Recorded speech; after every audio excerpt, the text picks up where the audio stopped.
Hello, hello. It is Sara Waggle, astrologer and leadership coach here for Wellness Astrology. This time for the moon in Cancer. This is October 21st, end of day. So we'll say the 22nd to the 23rd. So Tuesday, Wednesday of this week. We will have the sun ingress into Scorpio. So welcome to Scorpio season.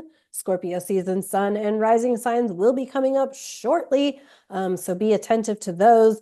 I'm recording this on Friday, the 18th. I don't know what day it is. And so with the intention of filming the sun and rising signs before this video posts. So hopefully cross your fingers that I actually make that happen.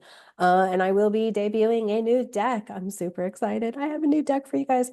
Anywho, so moon in Cancer, sun moving into Scorpio. So but we're back to a lot of water energy in the chart, between the Mercury and the sun in Scorpio, Mars and the moon in Cancer, and of course Saturn and Neptune in Pisces.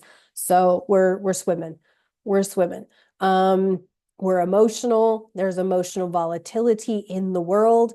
There could also be a lot of things come up with water. I don't know if we're going to have another storm, but we likely could have another storm. Now, note that we may be only hearing about hurricanes and whatnot in the United States, but I did hear another astrologer, Molly McCord, mention that there were other like water related storms in other parts of the country at the time of both Helene and Milton in the United States. So be attentive that even if it's not happening in your area of the world, that it could be happening somewhere in the world with all this water energy.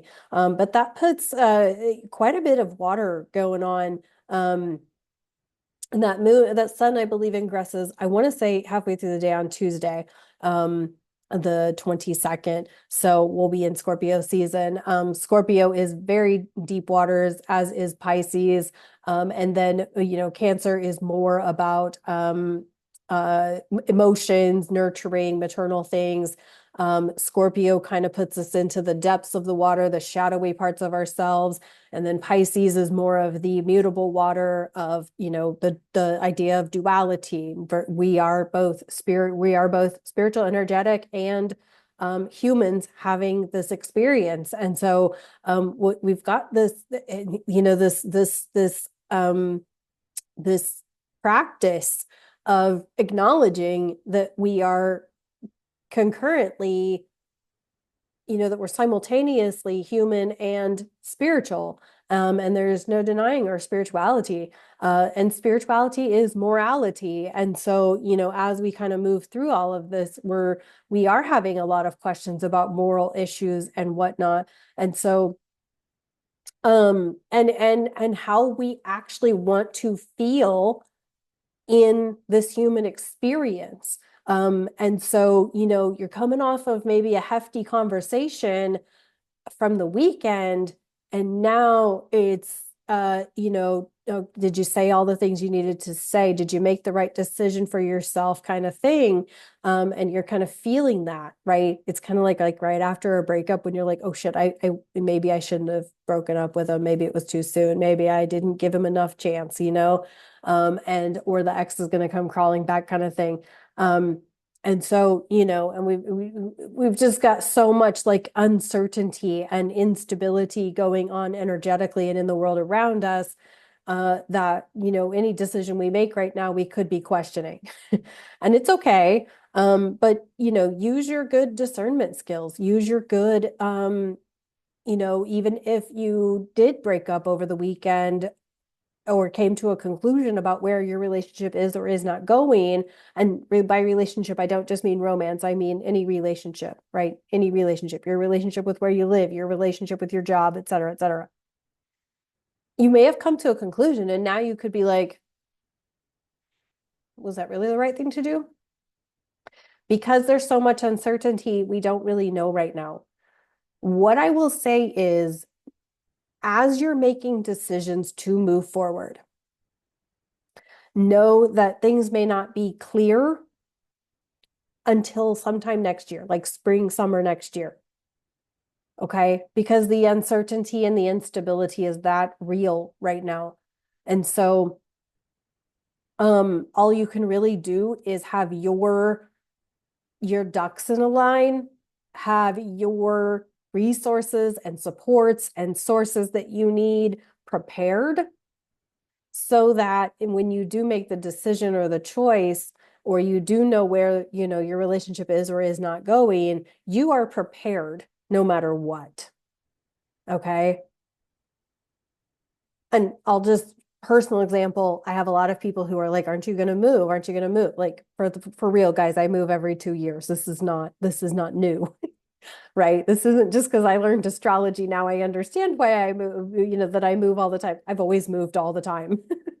Um, and so of course, it's coming up. Like, are you going to move? Are you going to move? And the answer right now is I don't know, because I know what I need in order to move, to make the next move. I know what I need to have in order to make the next move. And so I have to be attentive to what those things are before I can make the next move, wherever that is. And I don't know where that is right now. And I'm perfectly okay with that because I love my apartment. So I don't want to move just yet. But do I like the place where I live? No, I don't. I don't. And right now it's where I'm supposed to be. Although I can tell you right now, it's coming to an end soon. I just don't know when. But what I can tell you, and if y'all have followed me for quite some time, you know that I abruptly change my mind all the damn time. And oh, wait, where is she now? I'm literally like, where in the world is Sarah at? So my point is that know what you need to have in place to get out of the relationship. Know what you need to have to quit the job. Know what you need to have in place. Know what you need to have, and then have those things in place before you make a decision. Or if you've already made the decision, then you better get your shit together to have your things in place that you need in place. Okay. Feel the feels, feel the emotion. There could be some grief happening here. There could be some joy or some relief, maybe.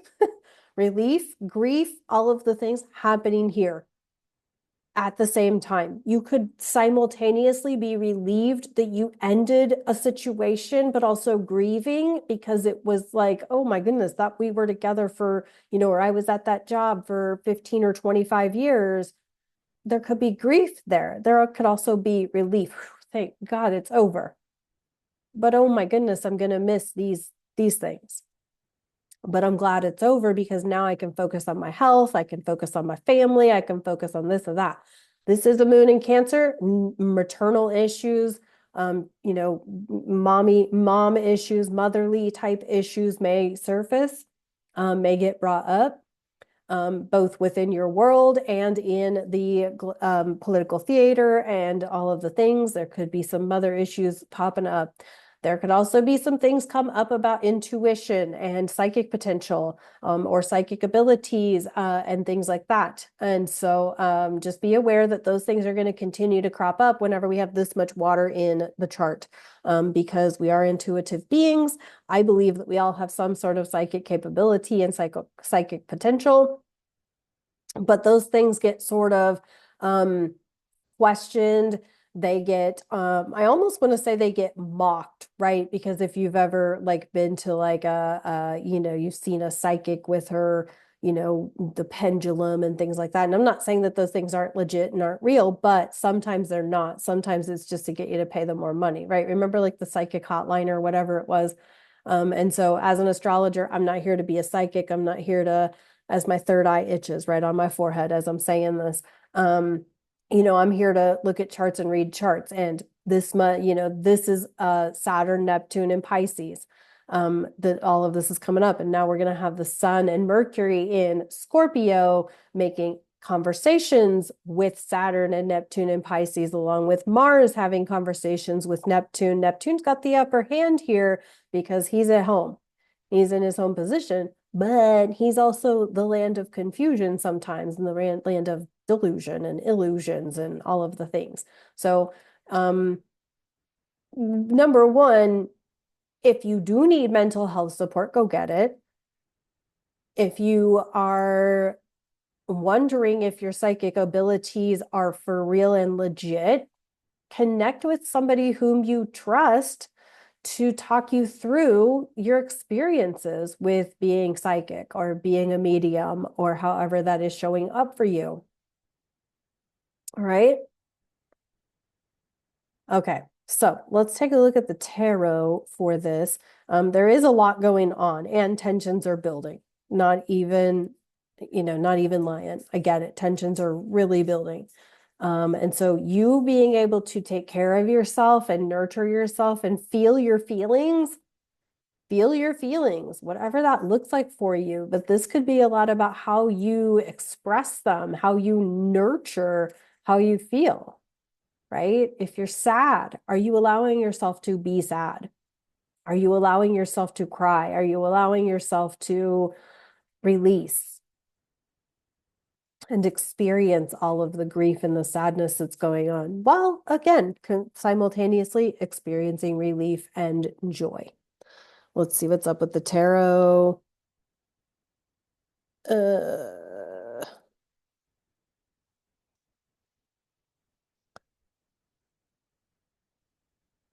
okay, we got the Page of Starships in reverse. This is Lao, the daughter of Data, who Page of Starships in reverse. In traditional tarot, this is the Page of Cups in reverse, or the Page of Water in reverse. And so, this is Lao. And for those of you who have seen the episode, The Offspring, Star Trek Next Generation, you can find that on Paramount, by the way. But Lao had a weird emotional experience where she didn't understand what she was feeling. Like she was feeling anger, but she didn't understand it. And that's kind of how a lot of humans are, is a lot of humans don't understand emotions because we've been conditioned and programmed that we're not supposed to have emotions because get your ass back to work, right? But Lau didn't understand her emotions and she wasn't mature enough cognitively to be able to process them. And it eventually shut her whole program down, shut her whole system down because she didn't understand how to be with her anger or her annoyance or her frustration. And so as we are moving through this time and space, like again, the cognitive dissonance is off the charts because a lot of stuff is coming out, a lot of truth is coming out, a lot of things we don't want to believe are really happening in this world, we're finding out are actually really happening in this world. So the cognitive dissonance is on high, and you may be experiencing some emotion to that. Or the cognitive dissonance, it's kind of like one of those, like if you've been married, and I know I've heard this story from like, over my lifetime, right? Like a couple who's been married for like, 35 or 40 years, and all of a sudden she finds out that he's been having an affair, or he finds out that she's been a belly dancer on the side, right? Kind of thing. I just read a short story about that. What the hell was it called? Oh, A Good Marriage. I think it was in a book called Full Dark No Stars by Stephen King. It's a short story one of his short story collections, and it's called A Good Marriage. And they've been married, had like this perfect life, two kids, blah, blah, blah, blah, blah. And all of a sudden, one night she's looking for something in the garage and finds like his deep, dark secret, right? And so it's kind of one of those things. Like we're all finding out something that we're in disbelief about, and how do we emotionally process that, what that is, right? There's a lot of people who don't want to believe how dark this world actually is. Even the most pure and innocent person that you've wildly respected or almost had on that pedestal all this time. Don't do that with humans. Don't put them on pedestals because they are humans after all. But we all are guilty of it.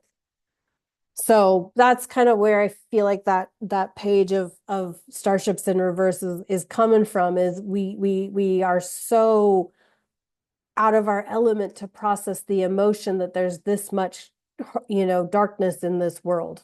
But just remember, this world ain't perfect. All right. We also have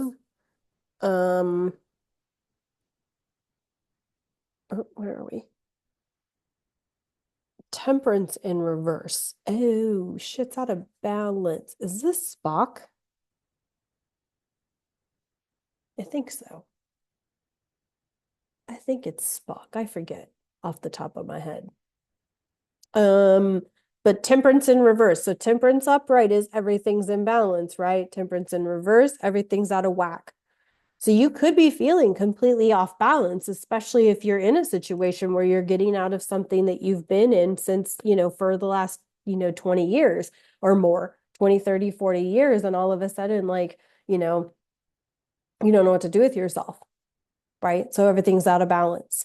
So it's going to take a while for this time frame to rebalance itself, to recalibrate itself, right? It's the same thing if you're in the coaching world and you go through like the expansion constriction, right? Where you feel like you're constricted and you can't grow and you can't move. And you're going through like this recalibration because you got to get your system prepared for the next thing, right? So, all right, I'm going to do the Woodland Wardens because I have it here. And then I'll switch decks for the Moon and Leo, or for the next video, which will be the Moon and Leo. So, but we'll do the Woodland Wardens because I have it sitting right here. But then, of course, be aware that you can get the wellness astrology consultation with me, as well as your sun, your moon, your rising, as well as a single transit. So if you want to know what Pluto in Aquarius is going to look like for you, if you want to know about the North and the South Node moving, changing signs in January 2025, if you want to know what the next lunation, the next new moon, the next full moon, what areas of your life are those going to be affecting, I've got all of those types of readings available. A single transit reading will get you whatever transit you want to look at. Maybe you're about to have your Saturn return. I'm going to talk about that. Or maybe just want to know how to eat better according to your natal chart and how to exercise according to your natal chart. That would be the wellness astrology consultation. All right, we have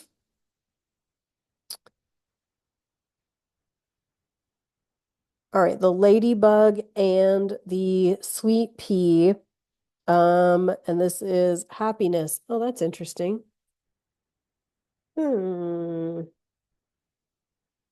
Well, whatever thing is out of whack and out of balance, and whatever thing you're feeling emotions about, you probably just did the thing that's going to lead to your like highest and best happiness.